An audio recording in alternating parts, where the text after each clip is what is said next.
വേറെ ഏതെങ്കിലും മതത്തിന്റെ പശ്ചാത്തലത്തിൽ ആ സിനിമ എടുത്തിരുന്നെങ്കിൽ അത് തിയേറ്റർ കാണത്തില്ല. അത്രയേ ഉള്ളൂ. അവര് തിയേറ്റർ കത്തിക്കും. നമസ്കാരം. ഒരു സിനിമയിൽ പോലും വർഗീയത കണ്ടെത്തുന്ന അല്ലെങ്കിൽ മോശമായി ചിത്രീകരിക്കുന്നു എന്നൊക്കെ പറഞ്ഞുകൊണ്ട് ഭയങ്കരമായിട്ട് പ്രശ്നമുണ്ടാക്കുന്ന ആളുകൾ, സിനിമ എന്ന് പറയുന്നത് വെറും ഒരു കഥയാണ് എന്നുള്ളത് നമുക്കൊക്കെ അറിയാവുന്ന കേസാണ്. പക്ഷെ അതിനെ പോലും വെറുതെ വിടാതെ അതിൽ അഭിനയിച്ച വ്യക്തിയുടെ ജാതി നോക്കി, അവന്റെ മതം നോക്കി, അവന്റെ രാഷ്ട്രീയം നോക്കി ആ സിനിമ ഒരു മോശമായി ചിത്രീകരിച്ചത് നമുക്ക് വേണ്ടിയിട്ടാണ്, നമുക്കെതിരെയാണ് എന്നൊക്കെ പറഞ്ഞുകൊണ്ട് നമ്മളുടെ കാതൽ സിനിമക്കെതിരെ ചങ്ങനാശ്ശേരി രൂപത സഹായമെത്രാൻ മാർ തോമസ് തറയിൽ ഒരു പ്രസ്താവന അല്ലെങ്കിൽ ഒരു പ്രസംഗം നടത്തിയിട്ടുണ്ട്. ആ പ്രസംഗം നമുക്ക് ആദ്യം ഒന്ന് കേൾക്കുക. അത് കേട്ടതിന് ശേഷം ബാക്കി കാര്യങ്ങൾ നമുക്ക് പറയാം. ഇതിൽ ആരാണ് കഥ എഴുതിയിട്ടുള്ളത്, ആരാണ് തിരക്കഥ എന്നുള്ളതൊക്കെ നമുക്കൊന്ന് നോക്കണ്ടേ, ആരാണ് എഡിറ്റ് ചെയ്തിട്ടുള്ളത് എന്നുള്ളതൊക്കെ നമുക്കൊന്ന് നോക്കണ്ടേ. അപ്പൊ എന്തായാലും ആദ്യം അച്ഛൻ പറയുന്ന ആ ഒരു കാര്യം നമുക്കൊന്ന് കേൾക്കാം. ഭയങ്കര വിശദമായിട്ട് നല്ല ഉഷാറായിട്ട് അച്ഛൻ പറയുന്നുണ്ട്. അതൊന്ന് കേട്ടോക്കി. നമ്മുടെ ഇപ്പോഴത്തെ മാധ്യമങ്ങളൊക്കെ നമ്മളെ വലിയ ഒരു ഇരുട്ടിന്റെ ഒരു മറവിൽ നിർത്താനായിട്ട് പരിശ്രമിക്കുന്നുണ്ട്. നമ്മൾ ചെയ്യുന്ന നന്മകളെ കുറിച്ചൊന്നും ഒരു വാക്ക് പോലും പറയാറ്, നമ്മളെ വെറും വിദ്യാഭ്യാസ കച്ചവടക്കാരായി മാത്രം ചിത്രീകരിച്ച്, നമ്മൾ എന്തെല്ലാം ചെയ്യുന്നു അതെല്ലാം പണമുണ്ടാക്കാൻ വേണ്ടി മാത്രമാണെന്ന് പറഞ്ഞ് നമ്മുടെ അഭിമാനബോധത്തെ തകർക്കാൻ അവർ ശ്രമിക്കുന്നുണ്ട്. പക്ഷേ അവരാരും പ്രതീക്ഷിച്ചതുപോലെ നമ്മളാരും വിശ്വാസത്തിൽ നിന്ന് അകന്നു പോവുകയോ സഭയിൽ നിന്ന് അകന്നു പോവുകയോ ഒന്നും ചെയ്തിട്ടില്ല. നമ്മളെ പരിഹസിക്കുന്ന, നമ്മളെ അപമാനിക്കുന്ന ചലച്ചിത്രങ്ങൾക്ക് അവർക്ക് മെച്ചപ്പെട്ട നിർമ്മാതാക്കളെ കിട്ടുന്ന ഒരു കാലഘട്ടമാണിത്. നമ്മൾക്കെതിരെയുള്ള വാർത്തകൾക്ക് സ്പോൺസേഴ്സിനെ കിട്ടാൻ ഒരു പഞ്ഞവുമില്ലാത്ത ഒരു കാലമാണിത് എന്നുള്ളത് നമ്മൾ തിരിച്ചറിയണം. ഈ കഴിഞ്ഞ നാളിൽ നമ്മുടെ വലിയ ആരാധ്യനായ മമ്മൂട്ടി എന്ന് പറയുന്ന താരമൂല്യമുള്ള നടൻ അഭിനയിച്ച ഒരു സിനിമയില്, അത് ഹോമോസെക്ഷുവാലിറ്റിയെ വലിയ മഹത്വവൽക്കരിക്കുന്ന ഒരു സിനിമയിലെ എല്ലാ കഥാപാത്രങ്ങളും ക്രിസ്ത്യാനികളായി പോയത് എന്തുകൊണ്ടാണ്? അതിന്റെ പശ്ചാത്തലം ക്രൈസ്തവ ദേവാലയമായത് എന്തുകൊണ്ടാണ്? ഒരൊറ്റ കാരണമേ ഉള്ളൂ, നമ്മളെ അപമാനിക്കാനൊന്നും ചെയ്തതല്ല. വേറെ ഏതെങ്കിലും മതത്തിന്റെ പശ്ചാത്തലത്തിൽ ആ സിനിമ എടുത്തിരുന്നെങ്കിൽ അത് തിയേറ്റർ കാണത്തില്ല. അത്രയേ ഉള്ളൂ. അവർ തിയേറ്റർ കത്തിക്കും. നമ്മുടെ സഹിഷ്ണുതയും നമ്മുടെ നന്മയും ചൂഷണം ചെയ്തുകൊണ്ട് നമ്മുടെ സംസ്കാരത്തെ തന്നെ ആക്രമിക്കുന്ന പരിശ്രമങ്ങൾ ഉണ്ടാകുമ്പോൾ നമുക്ക് ജാഗ്രത വേണം. നമ്മൾ നല്ല ക്രിസ്ത്യാനികളാണ്. അച്ചോ, ആദ്യം തന്നെ ഞാനൊരു കാര്യം ചോദിക്കട്ടെ.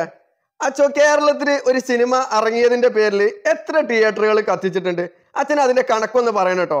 എവിടെയാണ് ഈ പറയുന്ന മതങ്ങളുടെ സിനിമ ഇറങ്ങിയിട്ട് തിയേറ്റർ കത്തിച്ചത് എന്നൊന്ന് പറഞ്ഞു തരണം. സിനിമ എന്ന് പറയുന്നത് വെറും ഒരു കഥയാണ്, അതൊരു സാങ്കല്പിക കഥാപാത്രങ്ങൾ മാത്രമാണ് എന്നുള്ള കാര്യം മനസ്സിലാക്കാനുള്ള ഒരു അറിവെങ്കിലും കാണിക്കേണ്ട അച്ചോ.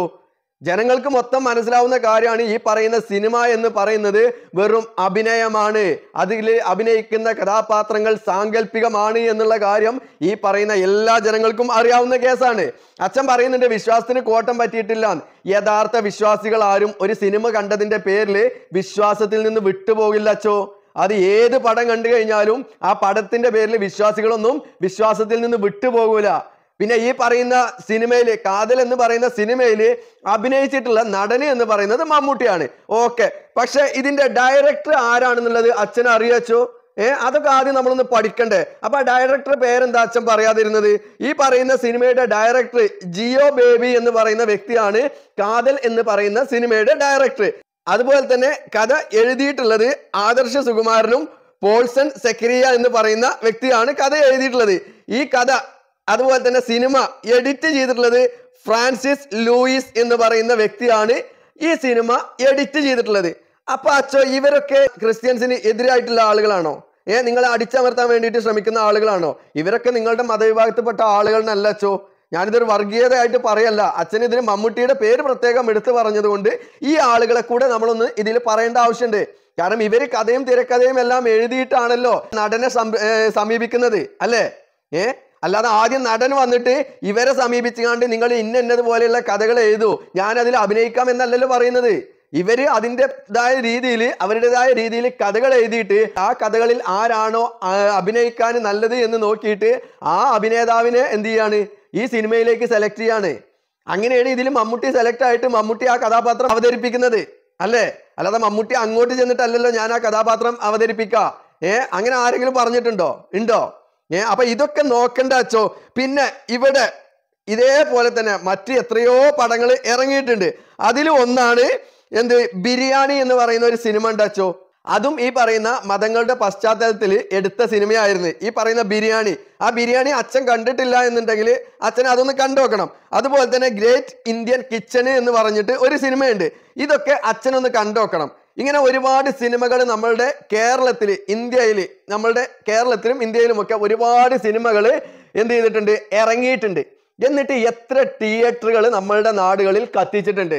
അച്ഛൻ അതൊന്ന് പറഞ്ഞേ. അപ്പൊ വെറുതെ എന്തെങ്കിലുമൊക്കെ പറഞ്ഞു കണ്ട് ജനങ്ങളെ തമ്മിൽ തല്ലിക്കാൻ വേണ്ടിയിട്ട് ജനങ്ങളെ ഇളക്കി വിടുമ്പോ ഈ പറയുന്ന ജനങ്ങൾ ന്യൂസും കാര്യങ്ങളൊക്കെ കാണുന്ന ആളുകളാണ്. അവർക്കിത് ചിന്തിക്കാനുള്ള ബോധവും തലച്ചോറും ഉണ്ട് എന്നുള്ള കാര്യം അച്ഛനൊക്കെ ഒന്ന് ആദ്യം മനസ്സിലാക്കുക. ഇപ്പോഴത്തെ സോഷ്യൽ മീഡിയ കാലമാണ്. എന്തെങ്കിലും ഒക്കെ പറഞ്ഞു കഴിഞ്ഞാല് അത് ലോകം മൊത്തം കാണാന് അല്ലെങ്കിൽ ലോകം മൊത്തം എത്താന് സെക്കൻഡുകൾ മതി അച്ചോ.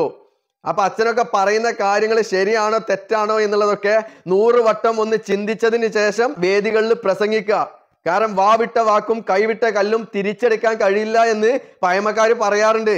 അതിൽ സംശയമൊന്നുമില്ല. കാരണം നമ്മളുടെ വായിൽ നിന്ന് വരുന്ന ഒരു വാവിട്ട വാക്ക്, ആ വാക്ക് പിന്നീട് നമുക്ക് തിരിച്ച് അകത്തോട്ടിടാൻ കഴിയില്ല. അതുപോലെ തന്നെ നമ്മളുടെ കയ്യിൽ നിന്ന് പോകുന്ന ഒരു കല്ല്, ആ കല്ല് വീണ്ടും നമുക്ക് തിരിച്ചെടുക്കാൻ കഴിയില്ല. അതുപോലെയാണ് അച്ഛാ നിങ്ങളൊക്കെ പറയുന്ന ഈ വാക്കുകള്. നിങ്ങളോടൊക്കെയുള്ള ബഹുമാനത്തോടു കൂടി തന്നെ പറയട്ടെ, ജനങ്ങളെ തമ്മിൽ തല്ലിക്കാതെ ജനങ്ങൾ സൗഹാർദ്ദപരമായിട്ട് നല്ല രീതിയിൽ ജനങ്ങളെല്ലാവരും ഒന്നാണ്, ഞങ്ങളെല്ലാവരും മനുഷ്യരാണ്, അതിനിടയിൽ ജാതികളുടെ പേരിൽ മതങ്ങളുടെ പേരിൽ വേർതിരിക്കാതെ എല്ലാവരും സ്നേഹത്തോടു കൂടിയിട്ട് ഒന്നിച്ച് നമ്മളുടെ നാടുകളിൽ ജീവിക്കട്ടെ എന്നുള്ള സന്ദേശമാണ് നിങ്ങളൊക്കെ ജനങ്ങൾക്ക് നൽകേണ്ടത് അച്ചോ. നിങ്ങളെ പോലെയുള്ള ആളുകളൊക്കെ നൽകേണ്ടത് അങ്ങനത്തെ സന്ദേശമാണ്. നമ്മളുടെയൊക്കെ നാട്ടിലുള്ള ആളുകൾ, ഇതുപോലെയുള്ള എന്താ പറയുക സ്ഥാനങ്ങളിൽ നിൽക്കുന്ന ആളുകളൊക്കെ പ്രചരിപ്പിക്കേണ്ടത് ആ ഒരു ആശയമാണ്. അല്ലാതെ ഒരു സിനിമയുടെ പേരിൽ അത് ഒരു സമൂഹത്തിനെ അപമാനിക്കാൻ വേണ്ടിയിട്ട് ഉണ്ടാക്കിയതാണ്, അല്ലെങ്കിൽ ആ ഒരു സമൂഹത്തിനെ ഇല്ലായ്മ ചെയ്യാൻ വേണ്ടിയിട്ട് ഉണ്ടാക്കിയതാണ് എന്നൊക്കെ പറയുമ്പോൾ അതൊക്കെ വളരെ മോശമായിട്ടുള്ള കാര്യമാണ് അച്ചോ എന്നേ നിങ്ങളോടൊക്കെ പറയാനുള്ളൂ. അപ്പൊ എന്തായാലും അച്ചോ ഇത്ര മാത്രമേ പറയാനുള്ളൂ. സിനിമ വെറും ഒരു അഭിനയമാണ്. അത് വെറും ഒരു സാങ്കല്പിക കഥാപാത്രങ്ങൾ മാത്രമാണ്. സിനിമയെ സിനിമയായിട്ട് കാണാൻ വേണ്ടിയിട്ട് ശ്രമിക്കുക, അതിനെ സിനിമയായിട്ട് ഉൾക്കൊള്ളാൻ വേണ്ടിയിട്ട് ശ്രമിക്കുക എന്ന് മാത്രം പറഞ്ഞുകൊണ്ട് നിർത്തുന്നു. അപ്പൊ നമുക്ക് വീണ്ടും കാണാം അടുത്തൊരു വീഡിയോയിൽ മറ്റൊരു വിഷയവുമായിട്ട്. ബൈ.